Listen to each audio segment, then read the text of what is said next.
선행교육에 적기는 없다는 거지. 왜냐면 교육은 아이마다 다 다르기 때문에 아이가 호기심을 갖고 있는 것부터 적긴 거지. 5세 때는 이걸 해야 되고 6세 때 이걸 해야 되고 그렇게 해서는 사실 영재 아이처럼 이렇게 잘 하게 만들기는 어렵다. 남들과 똑같이 하는데 남들과 똑같이 뿐이 클 수 없지 않겠어요? 안녕하세요. 영재 만드는 김원장입니다.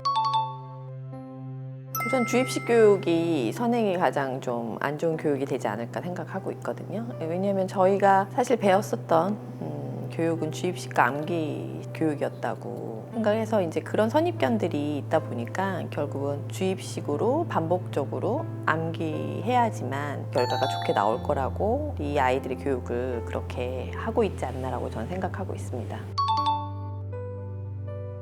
유아기에는 결국은 어느 정도 아이가 호기심을 갖고 재밌게 즐겁게 습득을 한다고 한다면 그건 아이 입장에서는 지루하거나 힘들다고 생각을 하지 않는데 그게 처음부터 암기식 주의식 교육을 했을 때는 아이가 학습이 너무 재미없고 그렇게 생각을 하고 있기 때문에 아이가 학습을 잘하기 좀 어렵지 않나라고 생각하는 거거든요. 우선 엄마의 정보력도 되게 중요할 것 같긴 한데 아이의 성향과 기질에 따라 사실 어떤 학원을 선택해야 될지 또 만약에 가장 중요한 뭐 유치원이라든가 영어 어학원이라든가 어디 아이를 보냈을 때 그 아이의 성향과 기질에 맞는 곳을 잘 파악하고 선택을 하게끔 만드는 게 첫 번째 제일 중요하다고 생각을 하는 거고요. 두 번째는 집에서 엄마가 이제 학습을 봐줄 때 힘들게 뭐 결과물이 나오게끔 학습을 하느냐 아니면 아이가 즐겁고 재밌게 받아들일 수 있게끔 학습을 하느냐 그런 부분이 큰 차이점을 내지 않을까라고 생각을 하고 있습니다. 선행학습이 몇 살까지냐가 아니라 아이의 발달에 따라 뭐 수학에 관심이 높은 아이가 있고 영어에 관심이 높은 아이가 있고 아이의 지적 호기심에 따라 이제 학습을 하는 게 맞는 거지 선행학습 자체가 잘못된 건 아니거든요. 그러니까 결국은 엄마가 생각할 때 수학은 100까지 가르쳐야겠다. 근데 아이가 숫자에 관심이 없어. 근데 그거를 5세 때 100까지 가르칠 이유는 없는 것처럼 결국은 선행학습의 가장 큰 문제는 그냥 그 아이 5세에 맞는 수준은 여기까지 가르쳐야 된다라는 학부모님들의 어떻게 보면 선입견?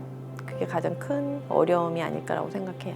결국은 아이를 잘 이해하고 안 상태에서 학습을 시키는 게 맞는데 이해하거나 하지 않은 상태에서 그냥 5세 적기는 이거라고 생각하고 가리키는 것 자체가 가장 큰 문제점이라는 거죠.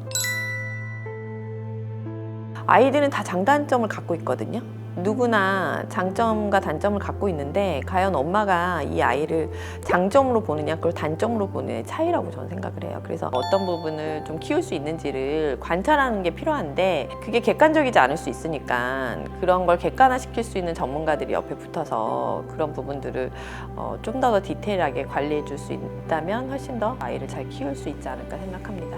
엄마가 아무리 객관적으로 본다 해도 내 아이를 객관적으로 보긴 좀 어려워요. 그렇기 때문에 전문가가 옆에 붙어서 그런 부분들을 객관화시킬 수 있는 사람이 필요하다는 거죠. 결국은 우리 아이를 정확하게 이해하고 안 상태에서 학습을 하는 게 가장 중요한 거죠. 뭐 양육이든 케어든 사회성이든 정서든 내 아이에 맞게끔 교육을 하는 게 핵심이에요.